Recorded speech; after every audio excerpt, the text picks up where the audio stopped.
accredited voters. Then the actual votes cast will be announced by the state collation officer.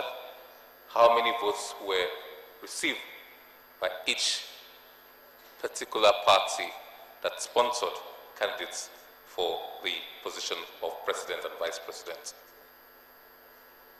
And thereafter, he or she shall proceed to announce the total registered voters, total valid votes, and total votes cast at the election.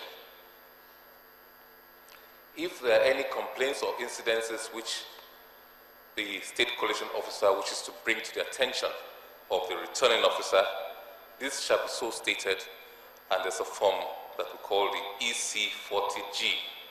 Any complaints shall be referred to the returning officer, who will then consider those and make a determination of the complaints contained in EC40G. And if there are any reports of any particular localities where elections did not hold, the state collation officer is duty bound to inform the returning officer and the number of polling units so affected and the total number of registered voters in those units. All that considered, the state collation officer will then hand over the ECAD, that is state collated results, to the returning officer for the presidential elections. That is the procedure to be followed in the collation.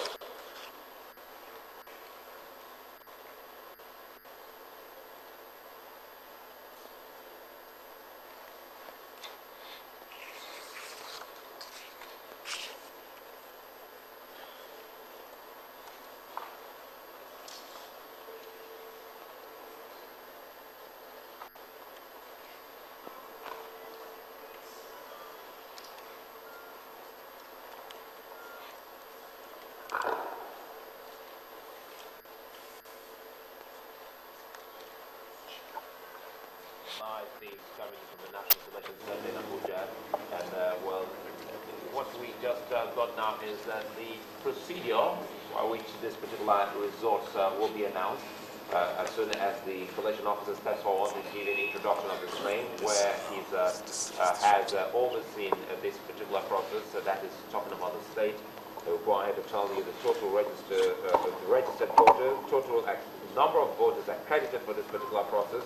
So that total of votes cast here should also be letting us know a number of well, validated votes and those that have been invalidated in the process. And well, if there are also complaints, there is a form they have called the EC40G, right, Margaret? Yes, you're right on that. Well, will also be introduced in this, well, see, this transparent process already as we're watching. For now, it is transparent because everyone can see.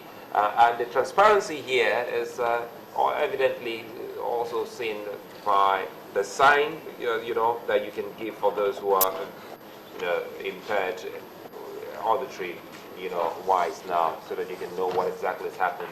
INEC has gone further to show that those who are impaired, well, one way or the other, can be part of this process by voting, by also carrying them along this process of announcing the results in the National Collation Center. Captain Aliyu, this is fantastic and this is novel for the Commission. Yes, indeed. I am actually very, very inspired. Seeing someone standing there and using sign language to communicate what is being said to those who are challenged, or is it hearing challenged, and who have hearing challenges, that's a very wonderful one. So we're actually looking at an INEC that is all-inclusive and is not, do I say, discriminatory now. And other than that, I think the INEC chairman has also made some very, very clear efforts to ensure that everybody is carried along from the first stage all through to the 19th stage by setting down the ground rules. And I think doing that eliminates any possibility of people raising any issues later to say we didn't hear this or we weren't told this. So we all have, I can say, a mental map as far as the collation is concerned. We know where we are coming from and we know where we are going to and what to expect as the stages unfold. That's very wonderful indeed. I must paint a quick scenario here, Sulaiman, so that we can probably appreciate what INEC has done in this sense, coming to a very large auditorium like the International Conference Center to hold these. I've witnessed result collation and announcement in an environment where we had canopies and, you know, in the middle of the night, and where it rained. And you can imagine the kind of tension and the apprehension in people who were expecting the result. And just imagine the fact that the rain and the weather added all to the tension. But in this kind of environment, you are cozy, you are cool, you are just waiting. Only that the tension is the constant factor here. Across the country, even world over, eyes of the world is on Nigeria, expecting to see and hear who wins this very critical election. It's the 8th election in Nigeria since 1960 and the 5th one since 1999. It's going to be very, very critical to our development, to our growth, and to our continued existence as a nation. And so it's very important that we see a commission that is sort of together in its, this is perhaps a final lap or a final step in all of its process, because, you know, the pre-election process is there, the election process, the voting, the accreditation, we've gone past all of that, the voting which ran into the second day, and now it's a very big one. Every one of us are waiting. Journalists, this is the moment. If you run into late hours of the day, you cannot sleep. You must stay awake to see that this happens.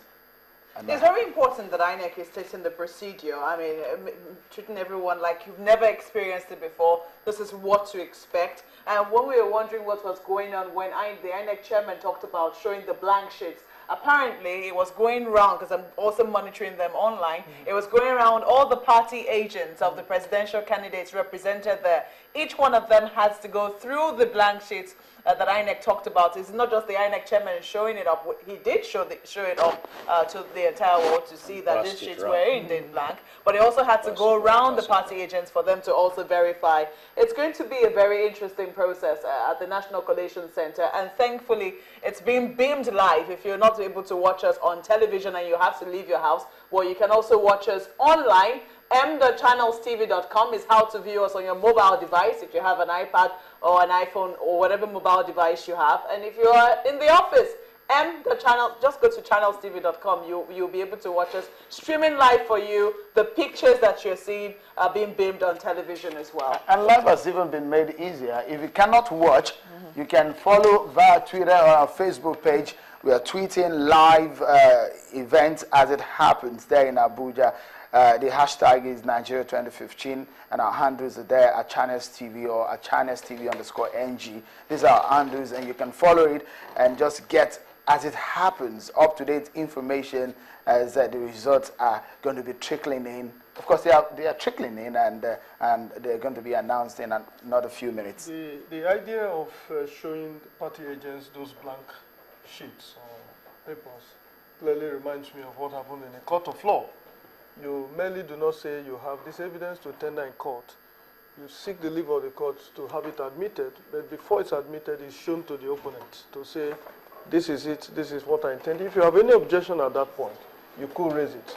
But the point I like to make, which is important to me, is that, yes, we have seen about 19 steps by the chairman himself, and I think the director of information came up with about 10 other steps and procedure of the presentation.